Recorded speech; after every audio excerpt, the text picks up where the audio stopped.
ಇಡೀ ಪಂಚಮಸಾಲಿ ಸಮಾಜ ಬಸವನಪಾಟಿ ಯತ್ನಾಳ್ ಜೊತೆಗಿದೆ.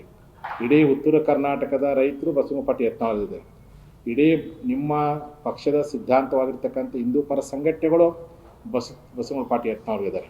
ಹಾಗಾಗಿ ಇದರಿಂದ ಬಸವನಪಾಟಿ ಯತ್ನಾಳ್ಗೆ ತೊಂದರೆ ಆಗೋಕ್ಕಿಂತ ನಿಮ್ಮ ಪಕ್ಷಕ್ಕೆ ಭಾಳ ದೊಡ್ಡ ರೀತಿಯಾಗಿರ್ತಕ್ಕಂಥ ತೊಂದರೆ ಆಗಲಿಕ್ಕೆ ಸಾಧ್ಯ ಇದೆ. ಬಹುತೇಕ ಇದು ಸನ್ಮಾನ್ಯ ಪ್ರಧಾನಮಂತ್ರಿ ನರೇಂದ್ರ ಮೋದಿ ಅವರಿಗೆ, ಸನ್ಮಾನ್ಯ ಗೃಹ ಮಂತ್ರಿ ಆಗಿರ್ತಕ್ಕಂಥ ಅಮಿತ್ ಶಾ ಅವರಿಗೆ ಗೊತ್ತಿಲ್ಲದೇ ಕೆಲವೊಂದು ದುಷ್ಟ ಮನಸ್ಸುಗಳು ಅವರ ಏಳಿಗೆಯನ್ನು ಸಹಿಸಲಾರ್ದೇ ಎಲ್ಲಿ ಮುಂದಿನ ಕರ್ನಾಟಕದ ಚುಕ್ಕಾಣಿ ಇವರೇ ಹಿಡಿತಾರೆ ಅನ್ನುವಂಥ ಒಂದೇ ಒಂದು ಕಾರಣಕ್ಕೋಸ್ಕರವಾಗಿಯೇ ಇವತ್ತು ಉಚ್ಚಾಟನೆ ಮಾಡುವಂಥ ನೀಚ ಕೃತ್ಯಕ್ಕೆ ಒಳಪಟ್ಟಿರ್ತಕ್ಕಂಥದ್ದು. ಅದು ನಿಮ್ಮ ಕಾಲ ಮೇಲೆ ನೀವೇ ಕಲ್ಲು ಹಾಕಿಕೊಳ್ಳುವಷ್ಟು ಮಟ್ಟಕ್ಕೆ ಇವತ್ತು ನೀವು ಒಳಪಟ್ಟಿದ್ದೀರಿ. ಆ ಕಾರಣಕ್ಕೋಸ್ಕರವಾಗಿ ನಮ್ಮ ಸಮುದಾಯದ ಜನರಿಗೆ ನಾನು ಕರೆ ಕೊಡಲಿಕ್ಕೆ ಇಚ್ಛೆ ಪಡ್ತೀನಿ. ರಾಜ್ಯಾದ್ಯಂತ ಈ ನಮ್ಮ ಸಮಾಜದ ರಾಜಕೀಯ ನಾಯಕತ್ವವನ್ನು ಕಡೆಗಣಿಸುವಂಥ ದುಷ್ಟ ವ್ಯಕ್ತಿಗಳು ಯಾರಿದ್ದಾರೆ, ಅವತ್ತು ಪಂಚಮಸಾಲಿ ಮೀಸಲಾತಿಯನ್ನು ಕೊಡಲಾರ್ದನ್ನು ಯಾರು ಅನ್ಯಾಯ ಮಾಡಿದ್ರು, ಅದೇ ದುಷ್ಟಶಕ್ತಿ ಇವತ್ತು ಅನ್ಯಾಯ ಮಾಡಿದ್ರು. ಅವರ ವಿರುದ್ಧವಾಗಿ ನೀವೆಲ್ಲ ಪ್ರತಿಭಟನೆ ಮಾಡಿರಿ. ಯಾರ್ಯಾರು ಬಸವನಪಾಟಿ ಯತ್ನಾಳ್ ಅಂತಂದರೆ ಇವತ್ತು ನಮ್ಮ ಸಮುದಾಯದ ಮೀಸಲಾತಿ ಹೋರಾಟಕ್ಕೆ ಪಕ್ಷದ ಒಳಗಿದ್ಕೊಂಡು ಹೋರಾಟ ಮಾಡಿದ್ರು. ಇವತ್ತು ಪಕ್ಷದ ಅಧಿಕಾರ ಇಲ್ಲದೇ ಇದ್ದರೂ ಹೋರಾಟ ಮಾಡಿದ್ರು. ನಮ್ಮ ಸಮಾಜಕ್ಕೆ, ಪಕ್ಷಕ್ಕೆ, ನಮ್ಮ ಸಮಾಜದ ಹೋರಾಟಕ್ಕೆ ನಿಸ್ವಾರ್ಥವಾಗಿ ದುಡಿದಿರ್ತಕ್ಕಂಥ ಬಸವನಪಾಟಿ ಯತ್ನಾಳ್ ಜೊತೆಯಲ್ಲಿ ಇಡೀ ಕರ್ನಾಟಕದ ಲಿಂಗಾಯತ ಪಂಚಮಸಾಲಿ ಸಮಾಜ ಅಷ್ಟೇ ಅಲ್ಲ, ಎಲ್ಲ ಲಿಂಗಾಯತ ಒಳಪಂಗಡಗಳದವರು ಬಸವನಪಾಟಿ ಯತ್ನಾಳ್ ಜೊತೆಗಿದ್ದಾರೆ.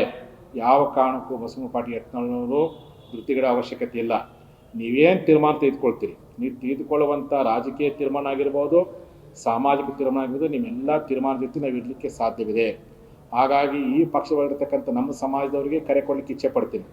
ಒಂದು ವೇಳೆ ಕೂಡಲೇ BJP ವರಿಷ್ಠರು ಇವತ್ತೇ ನೀವು ಈ ಸಮುದಾಯದ ನಾಯಕತ್ವವನ್ನು ಕುಗ್ಗಿಸುವಂಥ ಹಿನ್ನೆಲೆಯೊಳಗೆ ಅವರು ಉಚ್ಚಾಟನೆ ಮಾಡುವಂಥ ಕೆಟ್ಟ ತೀರ್ಮಾನ ತೆಗೆದುಕೊಂಡಿರಲ್ಲ, ಆ ತೀರ್ಮಾನವನ್ನು ವಾಪಸ್ ಪಡ್ಕೊಳ್ಳದೆ ಹೋದರೆ ನಮ್ಮ ಸಮುದಾಯದಲ್ಲಿ ಒಳಗಿರ್ತಕ್ಕ ನಮ್ಮ ಸಮುದಾಯದ ಜನ ಏನು BJP ಪಕ್ಷದಾಗಿದ್ದಾರೆ, ನೀವೆಲ್ಲರೂ ಪಕ್ಷಕ್ಕೆ ರಾಜೀನಾಮೆ ಕೊಟ್ಟು ಹೊರಬರೋ ಪ್ರಯತ್ನವನ್ನು ಮಾಡಬೇಕು ಅಂತೇಳಿ ನಮ್ಮ ಸಮಾಜದ ಜನರಿಗೆ ನಾನು ಕರೆ ಕೊಡಲಿಕ್ಕೆ ಇಚ್ಛೆ ಪಡ್ತೀನಿ.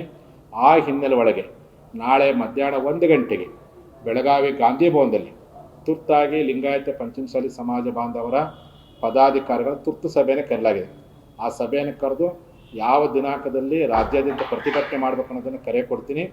ಆ ದಿನಾಂಕದಲ್ಲಿ ನೀವೆಲ್ಲರೂ ಸಹ ಉಗ್ರವಾಗಿರ್ತಕ್ಕಂಥ ಪ್ರತಿಭಟನೆ ಮಾಡಲಿಕ್ಕೆ, ಇದು ಸನ್ಮಾನ್ಯ ನರೇಂದ್ರ ಮೋದಿಯವರ ವಿರುದ್ಧ ಪ್ರತಿಭಟನೆ ಅಲ್ಲ, ಸನ್ಮಾನ್ಯ ಅಮಿತ್ ಶಾ ವಿರುದ್ಧವಾಗಿರ್ತ ಪ್ರತಿಭಟನೆ ಅಲ್ಲ. ಪಂಚಮಸಾಲಿ ಸಮುದಾಯದ ನಾಯಕತ್ವವನ್ನು ತುಳಿಯುವಂಥ ಪ್ರಯತ್ನವನ್ನು ದಶಕಗಳ ಕಾಲ ಯಾರು ಮಾಡ್ತಾ ಬಂದಾರಲ್ಲ ಅವರ ಕುತಂತ್ರ ವಿರುದ್ಧವಾಗಿರ್ತಕ್ಕಂಥ ಪ್ರತಿಭಟನೆ. ಅವತ್ತು ಚೆನ್ನಮ್ಮನಿಗೆ ಮೋಸ ಮಾಡಿದಂಥ ಶಕ್ತಿಗಳು 20ನೇ ಶತಮಾನದಲ್ಲಿ ಪಂಚಮಸಾಲಿ ಸಮಾಜದ ನಾಯಕರ ತುಳಿಯುವಂಥ ಪ್ರಯತ್ನವನ್ನು ಅಪ್ರತ್ಯಕ್ಷವಾಗಿ ಪ್ರತ್ಯಕ್ಷ ಮಾಡ್ತಾ ಬಂದರೆ ಅದು ನಮಗೆ ಗೊತ್ತಿಲ್ಲ. ಆದರೆ ಇವತ್ತು ಬಸವನಪಾಟಿ ಯತ್ನಾಳರನ್ನು ಉಚ್ಚಾಟನೆ ಮಾಡಿದ ಮೂಲಕವಾಗಿ ಇವತ್ತು ತಮ್ಮ ಒಂದು ಅಟ್ಟಹಾಸನ ಮೆರೆಕತ್ತಾರೆ. ಅವ್ರು ಯಾರಂತೆಲ್ಲ ಗೊತ್ತಿದೆ. ಹಾಗಾಗಿ ಇದಕ್ಕೆ ಮುಖ್ಯವಾಗಿರ್ತಕ್ಕಂಥ ಪರೋಕ್ಷ ಕಾರಣ ಮಾಜಿ ಮುಖ್ಯಮಂತ್ರಿ ಆಗಿರ್ತಕ್ಕಂಥ ಯಡಿಯೂರಪ್ಪನವರು ಮತ್ತು ಅವ್ರ ಕುಟುಂಬ ಅಂತ ನೇರವಾಗಿ ಹೇಳಕ್ಕೆ ಇಚ್ಛೆ ಪಡ್ತೀನಿ. ಕೂಡಲೇ ಭಾರತೀಯ ಜನತಾ ಪಕ್ಷದ ವರಿಷ್ಠರು ಈ ರೀತಿಯಾಗಿರ್ತಕ್ಕಂಥ ನಿರ್ಧಾರವನ್ನು ವಾಪಸ್ ಪಡ್ಕೊಂಡು ಆಗಿರ್ತಕ್ಕಂಥ ಅನ್ಯಾಯವನ್ನು ಸರಿಪಡಿಸಿ ಅವರು ಸೂಕ್ತವಾಗಿರ್ತಕ್ಕಂಥ ಸ್ಥಾನವನ್ನು ಕೊಡದೆ ಹೋದರೆ ಪಂಚಮಸಾಲಿ ಸಮಾಜ ಈಗಾಗಲೇ ಇಂದಿನ ಚುನಾವಣೆಯಲ್ಲಿ ಅಸಮಾಧಾನಗೊಂಡು ನೀವು ಯಾವ ರೀತಿಗೆ ಪಾಠ ಕಲಿಸಿದ್ಯೋ ಮುಂಬರುವ ದಿನಮಾನದಲ್ಲಿ ಅಷ್ಟೇ ದೊಡ್ಡ ಪ್ರಮಾಣದಲ್ಲಿ ಪಾಠ ಕಲಿಸ್ಲಿಕ್ಕೂ ನಾವು ಸಿದ್ಧರಿದ್ದೀವಿ ಎನ್ನುವಂಥ ಮಾತನ್ನು ಈ ಸಂದರ್ಭದಲ್ಲಿ ಹೇಳಿಕ್ಕೆ ಇಚ್ಛೆ ಪಡ್ತೀನಿ. ಈ ಕಾರಣಕ್ಕೋಸ್ಕರವಾಗಿ ಸನ್ಮಾನ್ಯ ಪ್ರಧಾನಮಂತ್ರಿಯವರಿಗೆ, ಸನ್ಮಾನ್ಯ ಅಮಿತ್ ಶಾ ಅವರಿಗೆ ನಾವು ಮನವಿ ಮಾಡ್ಕೊಳ್ತೀನಿ. ಪಂಚಮಸಾಲಿ ಸಮಾಜ ಯಾವತ್ತು 80% ನಿಮ್ಮ ಪಕ್ಷದ ಜೊತೆಗೆ ಐತಿ. ಅದು ನಿಮ್ಮ ಪಕ್ಷ ಇವತ್ತವರೆಗೆ ನಮ್ಮ ಸಮುದಾಯಕ್ಕೆ ಯಾವುದೇ ಉತ್ತಮವಾಗಿರ್ತಕ್ಕಂಥ ಅವಕಾಶ ಕೊಟ್ಟಿಲ್ಲ. ಆದರೂ ಅನ್ಯಾಯವನ್ನು ಸರಿಪಡಿಸ್ಕೊಂಡು ನಿಮ್ಮ ಮೇಲೆ ನಂಬಿಕೆ ಇಟ್ಕೊಂಡು ಈ ಸಮಾಜ ನಿಮ್ಮ ಜೊತೆಗಿದೆ. ಈ ಸಮುದಾಯದ ಮುಂಚೂಣಿ ನಾಯಕರನ್ನು ತುಳಿಯುವಂಥ ಪ್ರಯತ್ನವನ್ನು, ಉಚ್ಚಾಟನೆ ಮಾಡೋ ಪ್ರಯತ್ನವನ್ನು ಕೆಟ್ಟ ತೀರ್ಮಾನ ತೆಗೆದುಕೊಂಡಿಲ್ಲ. ಕರ್ನಾಟಕದಲ್ಲಿ ನಿಮ್ಮ ಪಕ್ಷಕ್ಕೆ ಭಾಳ ದೊಡ್ಡ ಹಿನ್ನಡೆ ಆಗುವಂಥ ಸಾಧ್ಯತೆ ಇದೆ ಎನ್ನುವಂಥ ಎಚ್ಚರಿಕೆ ಮಾತನಾಡಲಿಕ್ಕೆ ಇಚ್ಛೆ ಪಡ್ತೀನಿ. ಆ ಹಿನ್ನೆಲೆ ಒಳಗೆ ಬಸವನಪಾಟಿ ಯತ್ನಾಳ್ ಜೊತೆಯಲ್ಲಿ, ಯಾಕೆಂದ್ರೆ ನಮ್ಮ ಹೋರಾಟಕ್ಕೆ ಅವರು ನಿಸ್ವಾರ್ಥ ದುಡಿದಾರೆ. ಅವ್ರಿಗೆ ಎಷ್ಟೇ ಕಷ್ಟ ಬಂದು, ಎಷ್ಟೇ ತೊಂದರೆ ಬಂದು ಪಕ್ಷದ ಅಂಗನ್ನು ತುಳಿದು ಅವ್ರು ಇವತ್ತಿನ ಹೋರಾಟಕ್ಕೆ ನಮಗೆ ದುಡಿದಿರಕ್ಕಂಥ ಹಿನ್ನೆಲೆ ಒಳಗೆ ನಮ್ಮ ಸಮಾಜ ಸಹ ಅವರ ಕಷ್ಟ ಕಾಲದಲ್ಲಿ ಅವ್ರ ಜೊತೆಗಿಡ್ತೇವೆ. ಅವ್ರ ಜೊತೆಗಿಡುವಂಥ ಅವಶ್ಯಕತೆ ಇಲ್ಲ. ನಮ್ಮ ಸಮಾಜಕ್ಕೆ ಯಾರು ಅನ್ಯಾಯ ಮಾಡ್ತೀವಿ ಆ ಎಲ್ಲ ಪಕ್ಷಗಳನ್ನು ಸಮಾನತರ ವಿರೋಧ ಮಾಡ್ತೀವಿ. ಇನ್ನು ನೀವು ಲಾಠಿ ಚಾರ್ಜ್ ಮಾಡಿರ್ತಕ್ಕಂಥ ಕಾಂಗ್ರೆಸ್ ಪಕ್ಷ ಇರ್ಬೋದು, ಇದು ಬಸವನಪಾಟಿ ಯತ್ನಾಳ್ ಉಚ್ಚಾಟನೆ ಮಾಡ್ತಕ್ಕಂಥ BJP ಪಕ್ಷ ಇರ್ಬೋದು, ಯಾರ್ಯಾರು ನಮ್ಮ ಸಮಾಜಕ್ಕೆ ಸಾಮಾಜಿಕ ನ್ಯಾಯಕ್ಕೋಸ್ಕರವಾಗಿ ನಮ್ಮ ಸಮಾಜ ನಾಯಕರ ತೊಳೆದು ಪ್ರಯತ್ನ ಯಾವುದೇ ಇರಲಿ ಅಂಥವ್ರನ್ನ ಸಮಾಜ ಭಾಳ ಗಂಭೀರವಾಗಿ ಅವ್ರ ನಡೆಗಳನ್ನು ನಾವು ಗಮನಿಸ್ತಿದ್ದೀವಿ. ಸೂಕ್ತ ಸಂದರ್ಭದಲ್ಲಿ ಸೂಕ್ತವಾಗಿರ್ತಕ್ಕಂಥ ಉತ್ತರವನ್ನು ಕೊಡಲಿಕ್ಕೆ ಇಚ್ಛೆ ಪಡ್ತೀವಿ. ಆ ಕಾರಣಕ್ಕೋಸ್ಕರವಾಗಿ ಯತ್ನಾಳ್ ಗೌಡರು ಯಾವ ಕಾರಣಕ್ಕೂ ಅವರಂತೂ ದುಡ್ಡಿಗೆಡಲ್ಲ. ಅವ್ರು ಹೇಳ್ಬಿಟ್ಟಾರೆ, ಟ್ವೀಟ್ ಮಾಡಿದ್ದಾರೆ, ಸತ್ಯಮೇವ ಜಯತೆ ಅಂತೇಳಿ.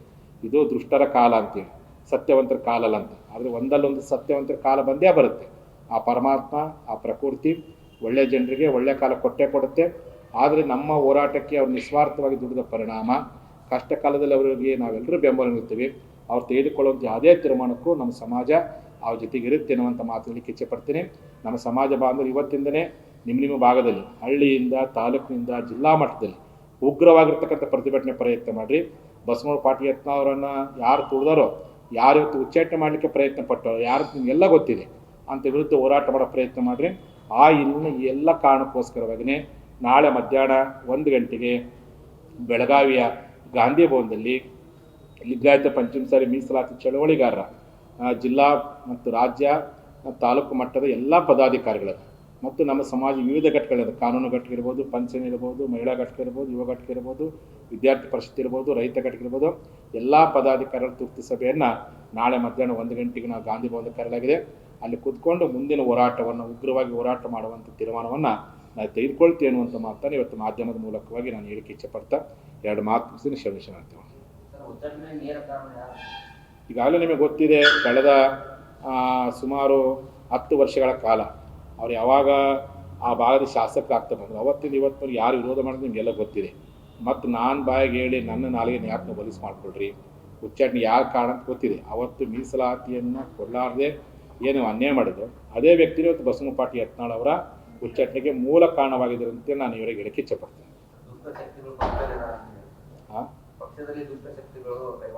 ಹೌದು, ದುಷ್ಟಶಕ್ತಿಗಳು ಕೈವಾಡನೆ.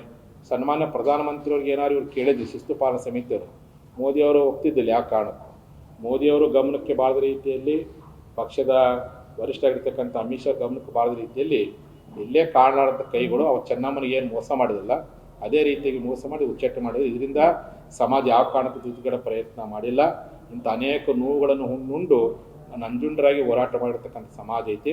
ನಮಗೆ ರಾಜಕೀಯನ ಮುಖ್ಯ ಅಲ್ಲ, ಆದರೆ ರಾಜಕೀಯ ನಾಯಕತ್ವವನ್ನು ತುಳಿಯುವ ಪ್ರಯತ್ನವನ್ನು ವೀರೇಂದ್ರ ಪಾಟೀಲ್ ಕಾಲದಲ್ಲೂ ಮಾಡಿದರು, JH ಪಾಟೀಲ್ರಿಗೂ ಮಾಡಿದರು. ಇವತ್ತು ಬಸವನಗೌಡರು ಮುಂದೆ ಎಲ್ಲಿ ರಾಜ್ಯದ ಪ್ರಮುಖವಾದಂಥ ಹುದ್ದೆಯನ್ನು ಅಲಂಕರಿಸಿರುವಂಥ ಒಂದೇ ಒಂದು ಕಾರಣಕ್ಕೋಸ್ಕರವಾಗಿ ಇವತ್ತು ಉಚ್ಚಾಟನೆ ಮಾಡುವಂಥ ಕೆಟ್ಟ ತೀರ್ಮಾನ. ಇದರಿಂದ ನಮ್ಮ ಸಮಾಜಕ್ಕೆ ಲಾಸ್ ಅಲ್ಲ, ಬಸವನಗೌಡರ ಲಾಸ್ ಅಲ್ಲ, ಅದು ಅವ್ರ ಪಕ್ಷಕ್ಕೆ ಭಾಳ ದೊಡ್ಡ ಡ್ಯಾಮೇಜ್ ಅಂತ ಹೇಳಿಕೆ ಇಚ್ಛೆಪಡ್ತಾರೆ. ಇಲ್ಲೇ ಒಂದು ಕಡೆ ಇವರು ಕುಟುಂಬ ರಾಜಕಾರಣ ಮಾಡಲ್ಲ, ಭ್ರಷ್ಟಾಚಾರ ಅಂತಾರೆ. ಆ ಕುಟುಂಬ ರಾಜಕಾರಣ ಭ್ರಷ್ಟಾಚಾರ ವಿರುದ್ಧವಾಗಿ ಹೋರಾಟ ಮಾಡೋ ವ್ಯಕ್ತಿಗಳು ಉಚ್ಚಾಟನೆ ಮಾಡ್ತಾರೆ, ಪರೋಕ್ಷವಾಗಿ ಎಲ್ಲೇ ಒಂದು ಇವರು ಸಪೋರ್ಟ್ ಮಾಡ್ತಾನಂಗೆ ಆಯ್ತಾರೆ.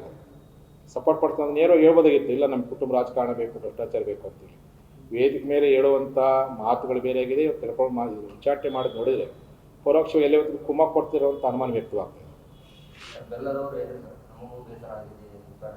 ಹೌದು, ಇಡೀ ಕರ್ನಾಟಕಾದ್ಯಂತ ಈಗಾಗಲೇ ನಮ್ಮ ರಾಜ್ಯಾದ್ಯಂತ ನಮ್ಮ ಪಂಚಮಸಾಲಿ ಬಂದು ನನಗೆ ಫೋನ್ ಮಾಡಕತ್ತಾರೆ, ನಾವು ಪ್ರತಿಕೂಲ ದಾರ ಮಾಡ್ತೀವಿ ಸ್ವಾಮೀಜಿ, ನಾವು ಹಂಗೆ ಮಾಡ್ತೀವಿ ಇನ್ನು ಯಾರಿಗೇನು ಕರೆ ಕೊಟ್ಟಿಲ್ಲ. ನಾಳೆ ಮಧ್ಯಾಹ್ನ 1 ಗಂಟೆಗೆ ನಾವು ತುರ್ತು ಸಭೆ ಕರೆದೇವಿ ಬೆಳಗಾವಿ ಗಾಂಧಿ ಭವನದಲ್ಲಿ. ಅಲ್ಲಿ ಕುತ್ಕೊಂಡು ಚರ್ಚೆ ಮಾಡಿಕೊಂಡು ಯಾವ ರೀತಿ ಹೋರಾಟ ಮಾಡಬೇಕು, ಯಾವ ರೀತಿಗೆ ಅನ್ಯಾಯದ ವಿರುದ್ಧ ಇವತ್ತು ನನಗೆ ಅನ್ಯಾಯ ಆಗಿದೆ, ಅನ್ಯಾಯ ವಿರುದ್ಧ ಹೆಂಗೆ ಹೋರಾಟ ಮಾಡೋಕ್ಕೆ ಕೂತ್ಕೊಂಡು ಚರ್ಚೆ ಮಾಡ್ತೀವಿ.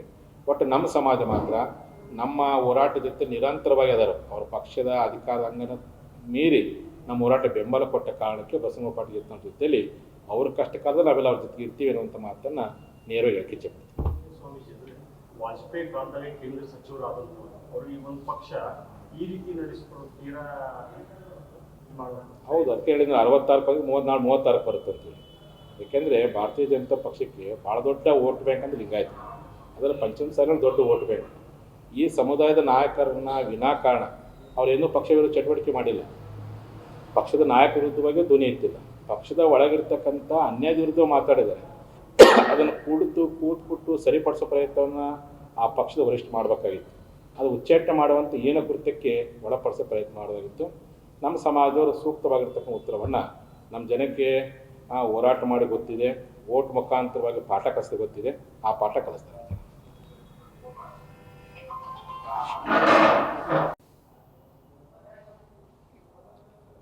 ಆತ್ಮೀಯ ನಮ್ಮ ಮಾಧ್ಯಮದ ಬಂಧುಗಳೇ, ಈ ಮಾಧ್ಯಮ ಗೋಷ್ಠಿಯಲ್ಲಿ ಭಾಗವಹಿಸಿರ್ತಕ್ಕಂಥ ನಮ್ಮ ಸಮಾಜದ ಎಲ್ಲ ಘಟಕಗಳೆಲ್ಲ ಗಣ್ಯ ವ್ಯಕ್ತಿಗಳೇ, ಭಾಗವಹಿಸಿರ್ತಕ್ಕಂಥ ಎಲ್ಲರಿಗೂ ಶರಣಾರ್ಥಿ.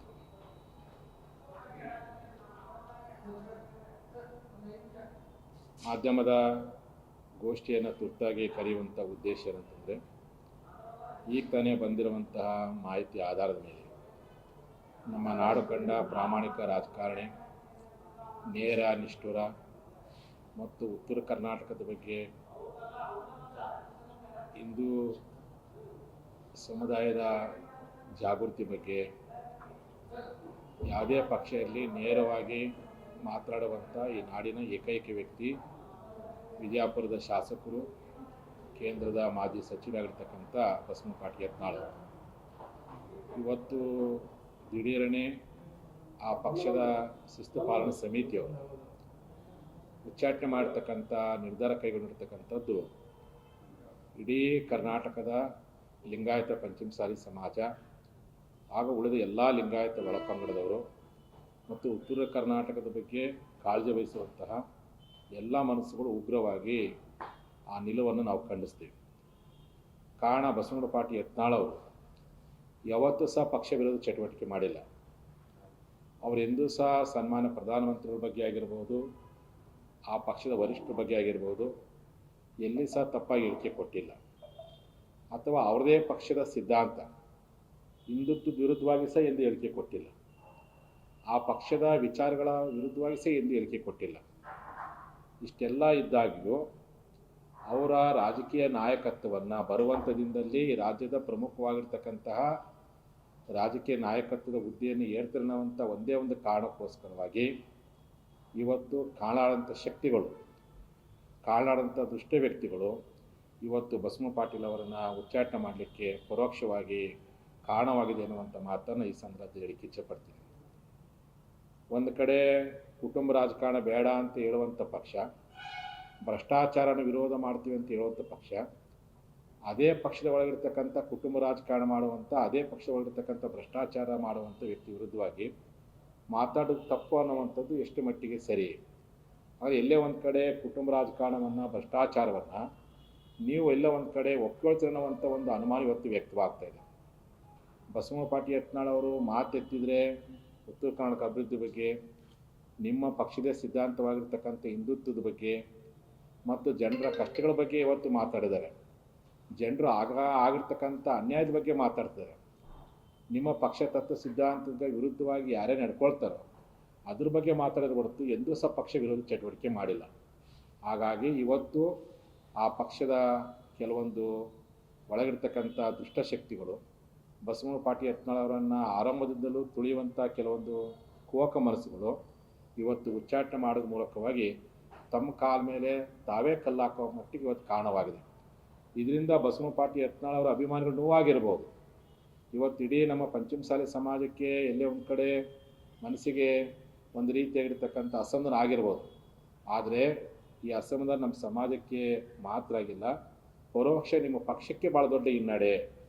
ಬಸವನಗೌಡರು ಇನ್ನೊಂದು 3 ವರ್ಷ ಶಾಸಕರಾಗಿರ್ತಾರೆ, ಪಕ್ಷೇತರ ಶಾಸಕರಾಗಿರ್ತಾರೆ. ಇನ್ನೂ ಅವರು ಶಾಸಕ ಇಟ್ಕೊಂಡು ಹೋರಾಟ ಮಾಡುವಂಥ ಶಕ್ತಿ ಅವ್ರಿಗಿದೆ. ಆದರೆ ನಿಮ್ಮ ಪಕ್ಷಕ್ಕೆ ದೊಡ್ಡ ಹಿನ್ನಡೆ. ಈಗಾಗಲೇ ಕಳೆದ ಬಾರಿ ನಿಮ್ಮ ಪಕ್ಷದ ಒಳಗಿರ್ತಕ್ಕಂಥ ಮಾಜಿ ಮುಖ್ಯಮಂತ್ರಿ ಯಡಿಯೂರಪ್ಪನವರು ಲಿಂಗಾಯತ ಪಂಚಮಸಾಲಿ ಸಮುದಾಯಕ್ಕೆ ಮೀಸಲಾತಿಯನ್ನು ಅವರ ಅವಧಿಯಲ್ಲಿ ಕೊಟ್ಟ ಮಾತಂತೆ ಕೊಡಲಿಲ್ಲ ಅನ್ನೋ ಕಾರಣಕ್ಕೋಸ್ಕರವಾಗಿಯೇ ನಮ್ಮ ಜನ ಅಸಮಾಧಾನಗೊಂಡು ನಿಮಗೆ ಯಾವ್ಯಾವ ಸಂದರ್ಭದಲ್ಲಿ ಯಾವ್ಯಾವ ರೀತಿಯ ಪಾಠ ಕಲಿಸೋಂತ ನಿಮಗೆಲ್ಲ ಗೊತ್ತಿರ್ತಕ್ಕಂಥ ಸಂಗತಿ. ಇಷ್ಟೆಲ್ಲ ಗೊತ್ತಿದ ಮೇಲೆ ಈ ಸಮುದಾಯದ ಒಬ್ಬ ವ್ಯಕ್ತಿ ರಾಜಕೀಯ ನಾಯಕರ ಬೆಳೆ ಕತ್ತನಂತ ಹೊಟ್ಟೆ ಕಿಚ್ಚಿಂದ ಅವ್ರ ಮಾತನ್ನು ಕೇಳಿ ಇವತ್ತು ಉಚ್ಚಾಟನೆ ಮಾಡ್ತಂತಂದರೆ ಇವತ್ತು 66 ಬಂದಕ್ಕೆ ನಿಮ್ಮ ಪಕ್ಷ ಮುಂದೆ 36 ಬರಲಿಕ್ಕೆ ಸಾಧ್ಯವಿಲ್ಲ.